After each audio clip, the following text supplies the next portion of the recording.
Hello and welcome to this video tutorial for Creo Parametric version 3.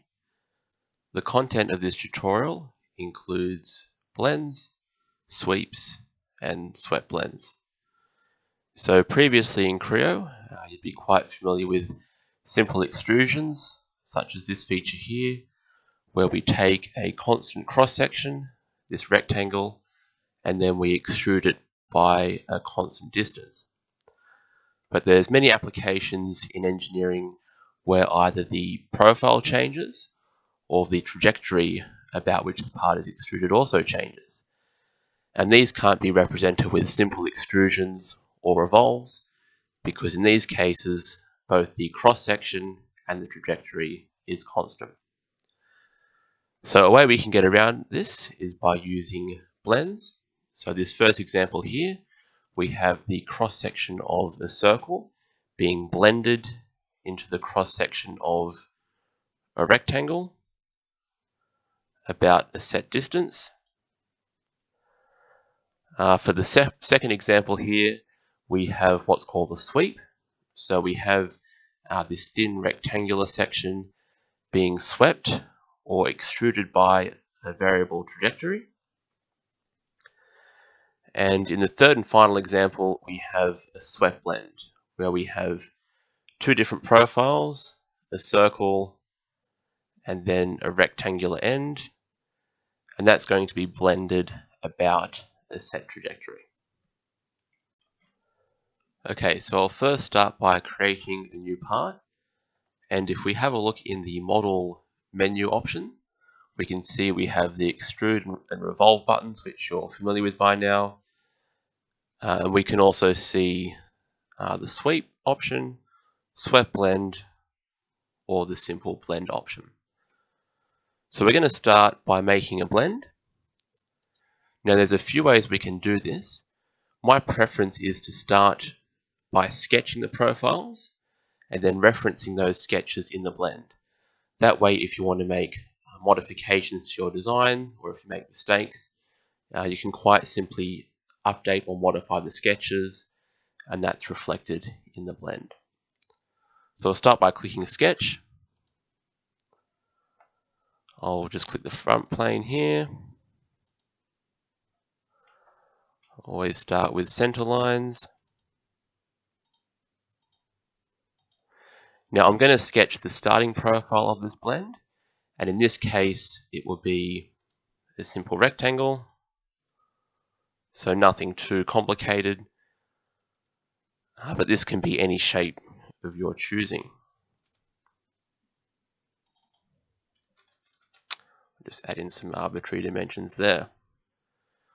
Once we're happy with this, we click OK, and we can see in our workspace the sketch of our starting profile has been populated in that model tree.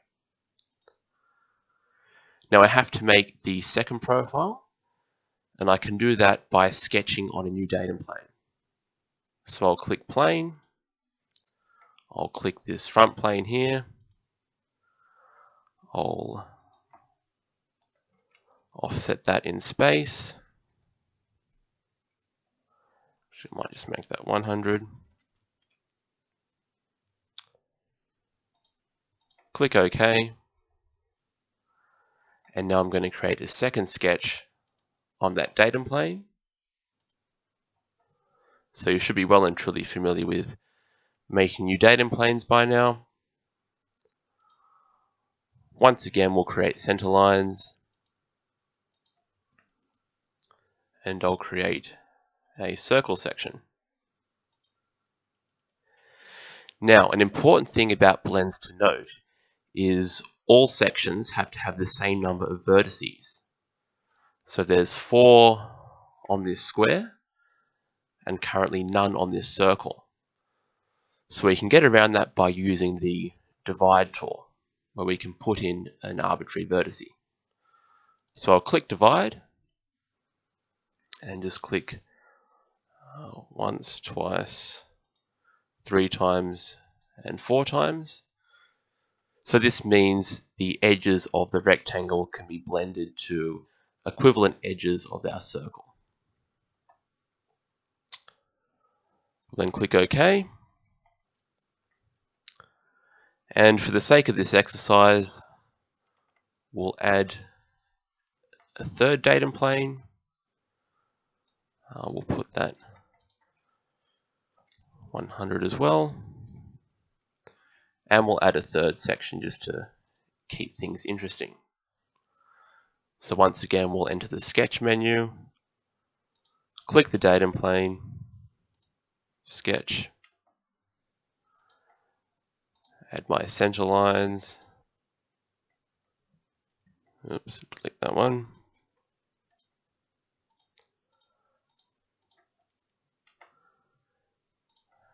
And I'll put a square here.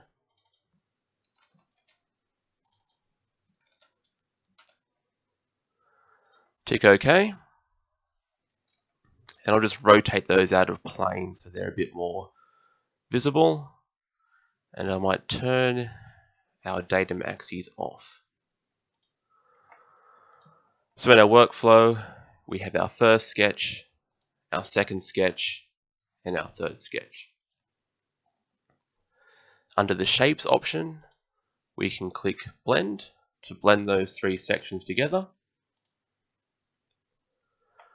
It's asking us to populate this section tab, so we'll click here. We'll click our first section, and we want to select predefined sketches. So we'll select our first section. Now we can just insert another one. So that's our second section. Click Insert again for our third and final section. There's also other options you can play around with, such as tangency. So the constraints are currently set to free, but if you have other surfaces that you want to join, you can set those to be tangent or normal. So this can help to get a more continuous blend. For the moment, we can click OK. And there's our completed blend.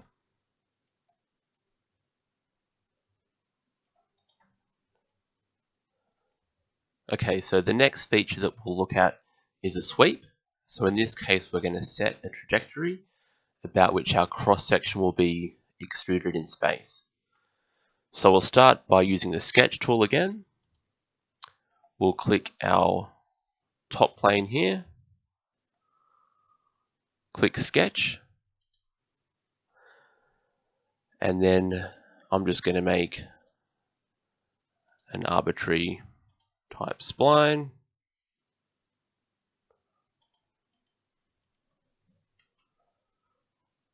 Click OK. Now this has defined our trajectory. So it can be defined a number of ways. You can either sketch a line or a spline, or you can also come into the datum features and enter a curve. So this is really useful in the event where you have a set trajectory based on an equation. Maybe you're designing a transfer chute that has some sort of parabolic shape. You can come in here and set a datum curve or a graph. But we're just going to leave it with our simple spline. Once we've done that, we can click the sweep tool. The first reference it will ask us for is our trajectory. So we'll select that. Now you can either flip the starting point by clicking the pink arrow. It's going to start in this direction. You can also modify the trajectory on the fly by dragging these handles if you want to start it or finish it further away. Once this is populated, we can then sketch our profile. So we'll click this button to edit our sweep section. And it's moved this somewhat out of plane, but we're going to start our sketch at the starting point of our trajectory. If we just move this out of plane a bit. So I'll keep it nice and simple. Oops. I'll start with some center lines. Start with a simple rectangle, and we'll just put some holes in the feature. Oops.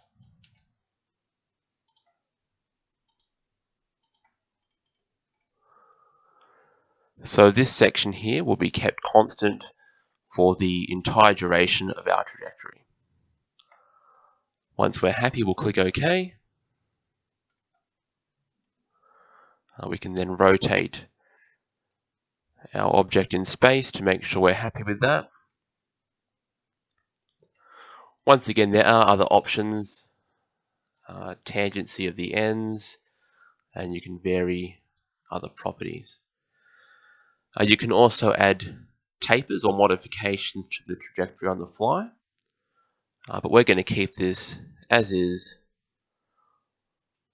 We'll tick OK, and I'll turn the datum planes off.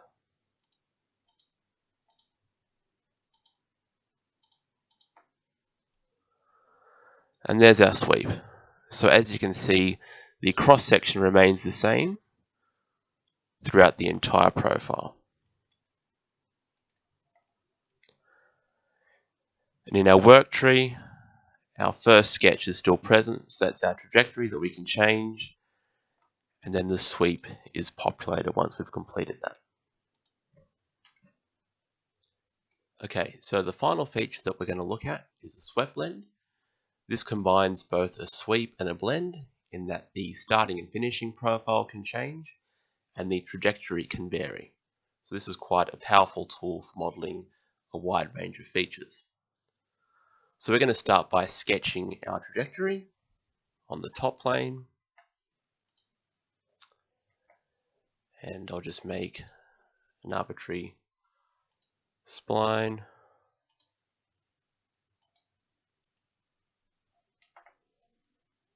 So we're happy with this. Okay. We can then open the swept blend tool. And the first port of call is selecting our reference trajectory. So we'll click our predefined sketch, making sure our starting and end points are where we want them. Once we've done that, we can then sketch the sections for our blend. So under the Sections tab, our first section is unpopulated, so we can click Sketch, and this will default to our starting point. Okay, so I'll just make an arbitrary triangle just to keep it a bit interesting. And I'll just rotate that out of plane so you can see this is sketched normal to the starting part of our trajectory and will be swept and blended to the endpoint. Okay, we can then insert another section to our end and we'll sketch that. And that's flipped around to our end. So I'll just rotate that out of plane so we get a better idea of what's going on. I'll start with a circle. Now we need 3 vertices, so I'll use the divide tool and divide that into 1, 2, 3 parts. Click OK. I'm not going to change any other options here, but once again you can modify tangency. Click OK. I'll turn the datum planes off, and that completes the swept blend.